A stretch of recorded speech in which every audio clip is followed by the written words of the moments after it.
Okay बच्चों, हम लोगों ने इलेक्ट्रिक पोटेंशियल के बारे में बात करनी शुरू कर दी थी और मैंने आपको ये बताया था कि जो इलेक्ट्रोस्टैटिक फील्ड होती है उसका कर्ल जो होता है वो हमेशा ज़ीरो होता है। तो ये जो कॉन्सेप्ट है कि कर्ल हमेशा ज़ीरो होता है, ये इलेक्ट्रोस्टैटिक का एक बहुत ही बेसिक रूल है।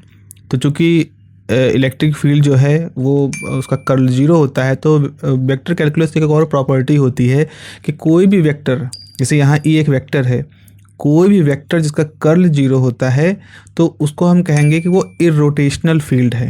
क्योंकि कर्ल जो होता है वो ऐसे रोटेशन के साथ जुड़ा हुआ होता है। कर्ल की जो प्रॉपर्टी होती है रोटेशन के साथ जुड़ी हुई होती है। तो अगर कोई ऑब्जेक्ट कर्ल नहीं कर रहा है, इसका मतलब वो रोटेट नहीं कर रहा, तो उसको हम नाम देते हैं इरोटेशनल।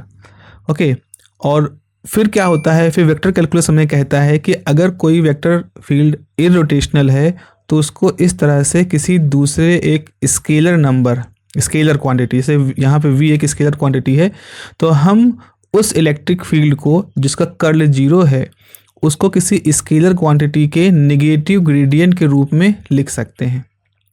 वेक्टर कैलकुलस की ये प्रॉपर्टी है और हम अभी देखेंगे आगे कि ऐसा लिखने से हमें क्या फ़ायदा होता है, हम किस नए मुद्दे को उठा ले जाते हैं यहाँ पर, किस नए बात को बता ले जाते हैं आपके सामने। तो आपको बस इतना याद रखना है कि इस तरह से हमारी जो इलेक्ट्रिक फील्ड है, एक वेक्टर क्वांटिटी, और जो वेक्टर इलेक्ट्रिक पोटेंशियल जो कि एक वेक्टर फील्ड होता है, इन दोनों के बीच में एक संबंध आ जाता है कि ई जो होता है, vector E is minus del V, negative gradient of potential इसको कहा जाता है। अब यहाँ पर जब ये बात आ गई पोटेंशियल से, हमने यहाँ पे वी पोटेंशियल एक वर्ड डिफाइन किया, तो फिर सवाल होता है कि इलेक्ट्रिक पोटेंशियल को हम कैसे बताएंगे। देखो, अगर बहुत ही फैंसी तरीके से तो बहुत लिखा गया है, बहुत ही अलग अलग तरीके से, बड़ा फैंसी तरीके से इस बारे में लिखा गया है कि भाई पोटेंशियल क्या होता है। लेकिन अगर आपको एक इंट्यूशन डेवलप करना है, आपको एक दिमाग में एक ऐसा आइडिया डेवलप करना है जिसको आप कभी भूले नहीं, तो आप हमेशा सोचो कि इलेक्ट्रिक पोटेंशियल जो है वो एनर्जी के साथ जुड़ा हुआ है। जैसे मान लो कि आप एक व्यक्ति हो और जो किसी पहाड़ी पे चढ़ रहे हो, तो जब आप पहाड़ी पे चढ़ रहे हो तो आप जो आपके ऊपर ग्रेविटी काम कर रही है उस ग्रेविटी के अगेंस्ट चढ़ते जा रहे हो, और जब आप ग्रेविटी पे चढ़ रहे हो और जब आप यहाँ जा कर के बैठोगे इस जगह पर, तो इस समय क्या होगा, आपने पोजीशन नंबर ए से पोजीशन नंबर बी तक जाने में कुछ वर्क किया है। वो जो वर्क किया है वो इस जगह पर आपके पास पोटेंशियल एनर्जी के रूप में स्टोर हो जाएगा। तो पोजीशन बी पर आपकी जो पोटेंशियल एनर्जी होगी यू बी, और पोजीशन ए पे जो पोटेंशियल एनर्जी रही थी यू ए, इन दोनों के बीच में एक अंतर होगा। और ये अंतर इसलिए हुआ है क्योंकि आपने कुछ वर्क किया है, और वर्क होने की वजह से आपके पास इस जगह पर एक तरह की एनर्जी है जो ज़्यादा है, उसी को पोटेंशियल एनर्जी कहेंगे। तो ये बताने के लिए, अब चार्ज केस में क्या होता है, ये बताने के लिए कि पोजीशन नंबर बी पर कितनी पोटेंशियल एनर्जी है, उसके लिए हम इलेक्ट्रिक पोटेंशियल टर्म को यूज करते हैं। अभी तो यहाँ मैंने इंसानों की बात की कि कोई इंसान है, पहाड़ी की तली पे है, तो वो चढ़ रहा है, पहाड़ी के चोटी के पास बी पॉइंट पहुँचता है। लेकिन अगर आप चार्ज की बात सोचो तो चार्ज के पास भी है कि जब चार्ज पॉइंट ए पे होगा तो उसके ऊपर कितना इलेक्ट्रिक फील्ड की वजह से कितना बल महसूस कर रहा है, फिर पॉइंट बी पे पहुंचा तो वहाँ पर कितना महसूस कर रहा है। तो उसी एनर्जी को, कितनी एनर्जी वो किसी पॉइंट ए पर, किसी पॉइंट बी पर कोई चार्ज महसूस कर रहा होता है, उसी को हम उसकी इलेक्ट्रिक पोटेंशियल से डिफाइन करते हैं। तो इलेक्ट्रिक पोटेंशियल बेसिकली किसी पर्टिकुलर पॉइंट पर एनर्जी कितनी है चार्ज के पास, और क्या कौन सा चार्ज, सबसे अच्छा चार्ज हम जो हमेशा मानते हैं, टेस्ट चार्ज। तो किसी टेस्ट चार्ज के पास किसी पर्टिकुलर पॉइंट पर कितनी एनर्जी है, या किन्हीं दो पॉइंटों के बीच में किसी टेस्ट चार्ज की एनर्जी का डिफरेंस कितना होगा, इसी को थोड़ा फैंसी तरीके से इलेक्ट्रिक पोटेंशियल कहा जाता है। ओके, तो जैसे आप इस एनालिसिस में देखें, यहाँ पर मान लो कोई चार्ज हमारा है क्यू हमारा कोई सोर्स चार्ज है, ये हमारा सोर्स चार्ज है, और हमारे पास एक टेस्ट चार्ज है पॉइंट नंबर ए पर। ठीक है, एक टेस्ट चार्ज है पॉइंट नंबर ए पर क्यू नॉट। हमने क्या किया, किसी बाहरी एजेंट ने, मान लो हम ही ने, उस टेस्ट चार्ज को पॉइंट ए से उठा करके पॉइंट बी तक ले आए। ठीक है, तो पॉइंट ए पर इसका पोटेंशियल कितना, इसका जो पोटेंशियल था वो वी ए था, और पॉइंट बी पर जो पोटेंशियल है वो वी बी है। तो पॉइंट ए पे पोटेंशियल निकाल लिया, पॉइंट बी पोटेंशियल निकाल लिया। तो वैसे मैंने बताया कि पोटेंशियल क्या होता है, उस पर्टिकुलर जगह पर जितनी एनर्जी टेस्ट चार्ज महसूस कर रहा है उसके बारे में बात कर रहे हैं। तो चूंकि यहाँ पर हमने पॉइंट ए से पॉइंट बी तक लाने में कुछ कार्य किया है, WAB कुछ वर्क डन किया है, तो आप देखो अगर Q naught is the moving from point A to point B, suppose some external work is done in this process, so we may calculate the potential difference between point.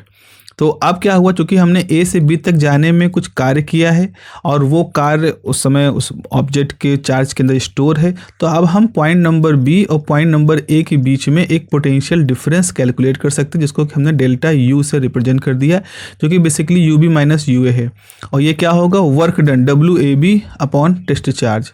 तो अब देखो, मान लो जब हम शुरुआत में थे, जैसे हम ए पॉइंट पे थे, तो यहाँ पोटेंशियल कितना था VA, पॉइंट बी पे आए तो पोटेंशियल कितना हो गया VB। अब दोनों का डिफरेंस ले लो, क्योंकि डिफरेंस डेल्टा न्यू है, डेल्टा वी है, ये डेल्टा वी का है, पोटेंशियल डेल्टा वी है। तो अगर ये पॉजिटिव है, इसका मतलब है कि VB जो है VA से बड़ा था। तो इसका मतलब क्या निकला कि आपका जो पार्टिकल है उसका VB पे पोटेंशियल ज़्यादा है VA पर। तो इसका मतलब है पहले वो लो पोटेंशियल रीजन में था, अब वो हाई पोटेंशियल रीजन में आ गया। तो डेल्टा यू जब भी पॉजिटिव हो, इसका मतलब है चार्ज जो है आपका, और कैसा चार्ज, टेस्ट चार्ज, जो कि हमेशा पॉजिटिव होता है। तो टेस्ट चार्ज जो है वो किसी लो पोटेंशियल से हाई पोटेंशियल की तरफ जा रहा है, इसका ये मतलब होता है। तो डेल्टा वी का मतलब है कि ऑब्जेक्ट जो था, जो चार्ज टेस्ट चार्ज जो है वो लो पोटेंशियल से हाई पोटेंशियल की तरफ जा रहा है। अगर VA और VB बराबर हो तो दोनों का डिफरेंस 0 होगा। इसका मतलब है कि जो जितना पोटेंशियल, जितनी एनर्जी चार्ज को A पे महसूस हो रहा था, उतनी एनर्जी चार्ज पॉइंट B पे महसूस हो रहा है। तो पॉइंट A और पॉइंट B पर चूँकि एनर्जी में कोई डिफरेंस नहीं है, तो इसको कहेंगे वहाँ दोनों पॉइंट सेम पोटेंशियल पे हैं।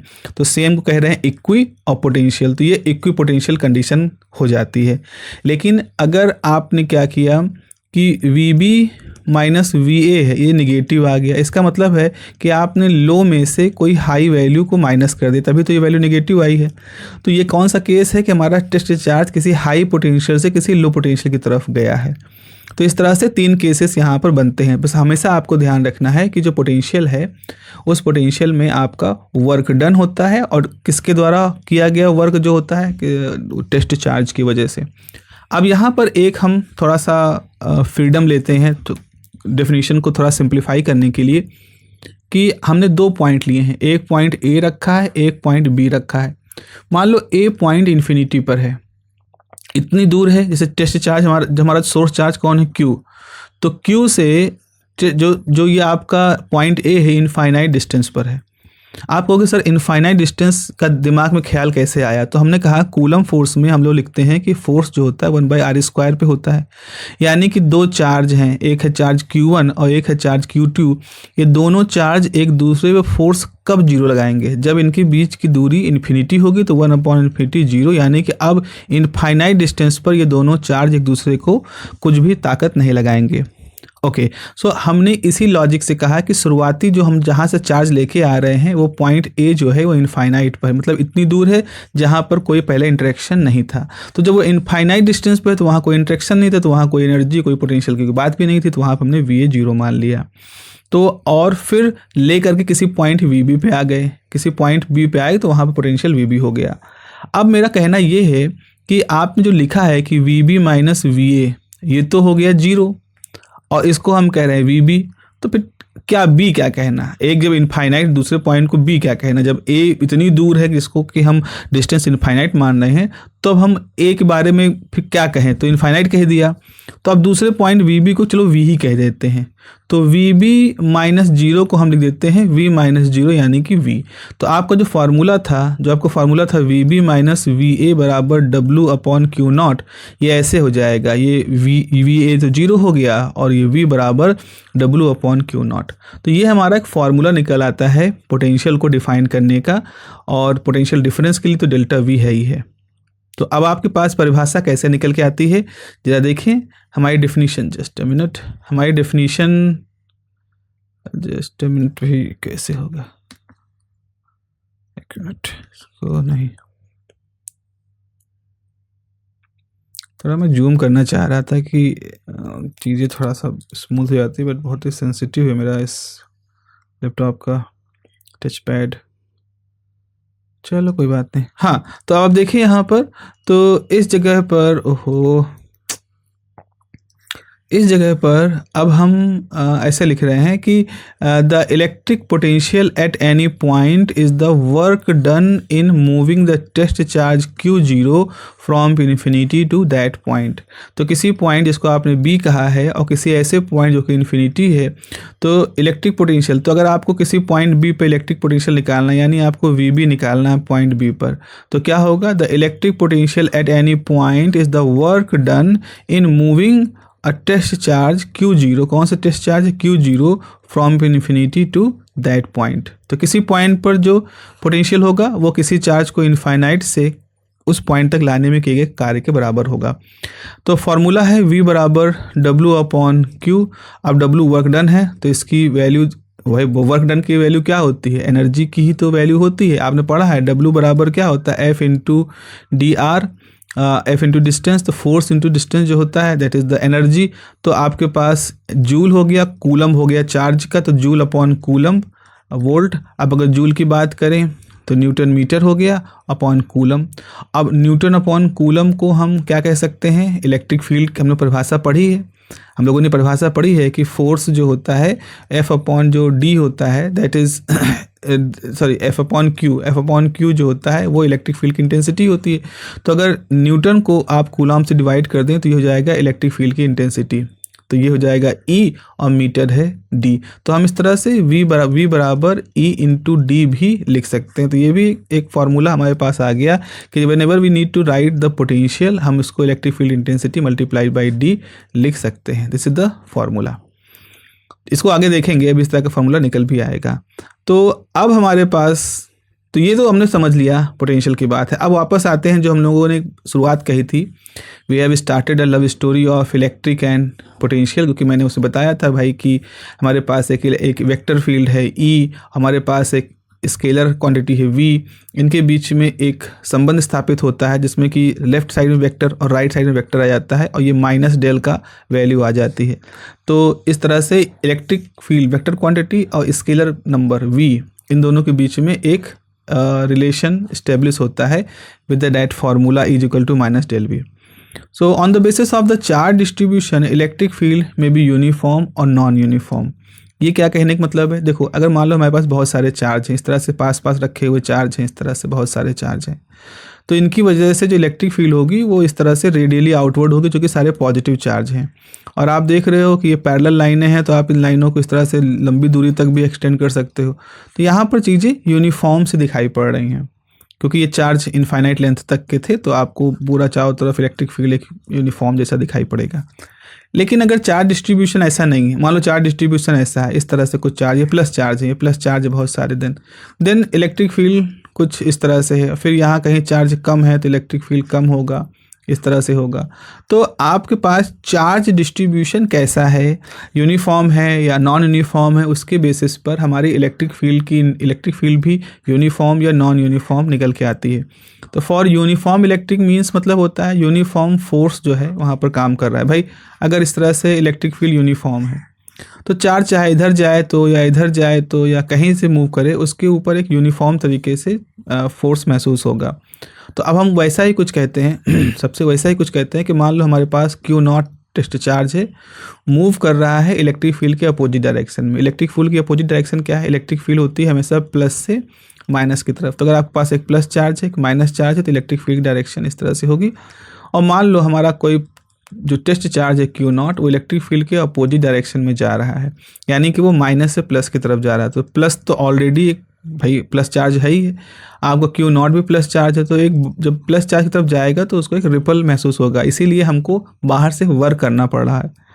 तो हमने इसको ऐसा माना क्यों? हमने अपोजिट डायरेक्शन में इसलिए माना ताकि हम एक वर्क कर सकें। क्योंकि भाई देखो, पोटेंशियल में हम क्या करने वाले हैं, पोटेंशियल में हम ये कह रहे हैं कि किसी पॉइंट को, किसी चार्ज पार्टिकल को, मान लो टेस्ट चार्ज को किसी पॉइंट A से किसी पॉइंट B तक ले जाने में जो वर्क डन होता है उससे पोटेंशियल डिफाइन होता है। तो V बराबर हो जाता है W/Q0, और ये वर्क कौन? बाहर से करना होता है। तो अगर आपने प्लस चार्ज है और ये माइनस चार्ज है, इलेक्ट्रिक फील्ड इस तरफ है, तो अगर किसी प्लस चार्ज को यहाँ रख दोगे वो तो ऑटोमेटिकली इधर मूव कर जाएगा, क्योंकि हाई पोटेंशियल से लो पोटेंशियल की तरफ जाना है उसको। तो आपको वर्क, आपका कहाँ वर्क डन हुआ? तो चूँकि आपको वर्क डन करना है, इसीलिए आप एक छोटे से टेस्ट चार्ज को एक बड़े से टेस्ट चार्ज की, एक बड़े सोर्स चार्ज की तरफ ले जाओगे। इसीलिए आपने कहा है कि test charge is suppose to moving opposite to the direction of E. तो वर्क डन क्या होगा? वर्क डन बराबर होता है फोर्स इनटू डिस्प्लेसमेंट। फोर्स कितना लगा रहे हो? Q time E। Q time E आप फोर्स लगा रहे हो। तो अब अगर यहाँ से इस Q को डिवाइड कर दो तो W अपॉन Q क्या हो जाएगा? V। तो V बराबर E time D। It is the simplest relation, simple relation आया जो कि हमने इससे पहले भी देखा है, V बराबर E by D, E into D, जो कि हमने निकाल लिया था आपके फॉर्मूले से। और ऐसे ही V बराबर E इंटू डी आ गया सिंपलेस्ट रिलेशन इस यूनिफॉर्म तरीके से।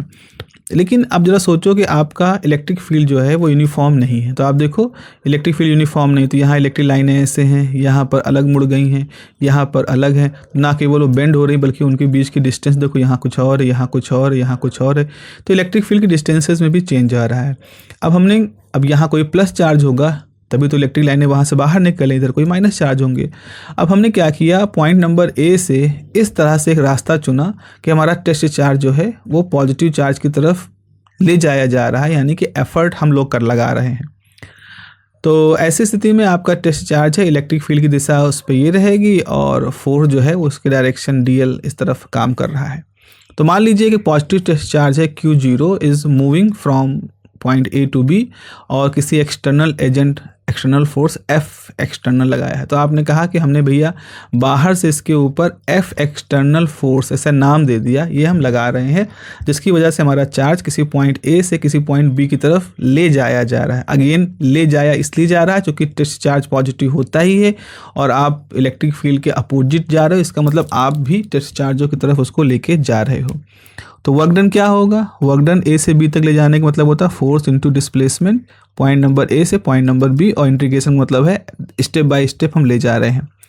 अब देखो यहाँ पर क्योंकि एक्सटर्नल फोर्स जो है वो इलेक्ट्रिक फील्ड के अपोजिट है, तो आपने लिखा external force is minus Q0E। अब यहाँ बच्चों ध्यान रखना है कि माइनस जो चार्ज है वो इसलिए है क्योंकि आपका जो फोर्स है वो इलेक्ट्रिक फील्ड के अपोजिट काम कर रहा है। आप उल्टी दिशा में ले जा रहे हो ना, इलेक्ट्रिक फील्ड है प्लस से माइनस की तरफ, आप चार्ज को ले जा रहे हो प्लस की तरफ ही, यानी कि उसके अपोजिट डायरेक्शन में ले जा रहे हो।